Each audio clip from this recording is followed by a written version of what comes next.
नाशिक जिल्हा रुग्णालय भ्रूण हत्या प्रकरणाची गंभीर दखल घेत आरोग्य सहसंचालक नाशिकमध्ये दाखल झालं आणि त्यांनी रुग्णालयातले अधिकारी आणि कर्मचाऱ्यांची चौकशी सुरू केली आहे। झी 24 तासनं जिल्हा रुग्णालयात भ्रूण हत्येची बातमी सर्वात प्रथम दाखवली होती आणि त्यानंतर खडबडून जाग्या झालेल्या प्रशासनाची एकच धावपळ उडाली होती आणि याच पार्श्वभूमीवर काल संध्याकाळी या ठिकाणी आरोग्य संचालनालयाकडून चौकशी सुरू करण्यात आली आहे।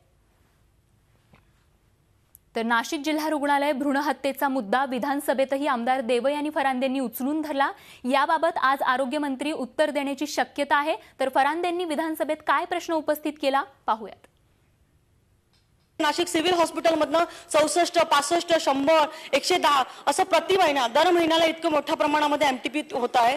डॉक्टर वर्षा लहाडे नावाच्या ज्या डॉक्टर आहेत त्यांनी 24 आठवड्याच्या एका महिलेचं चुकीच्या पद्धतीने तिचं 24 आठवड्याची असताना एमटीपी करून घेतलेला आहे, जे कायद्याच्या दृष्टिकोनातून चुकीचं आहे। शासनाने सदर डॉक्टरवरती कुठली कारवाई केली, मी ज्या गोष्टी या पटलावरती ठेवलेल्या आहेत त्या बाबतीमध्ये आपण चौकशी करून त्यांच्यावरती काय कारवाई करणार।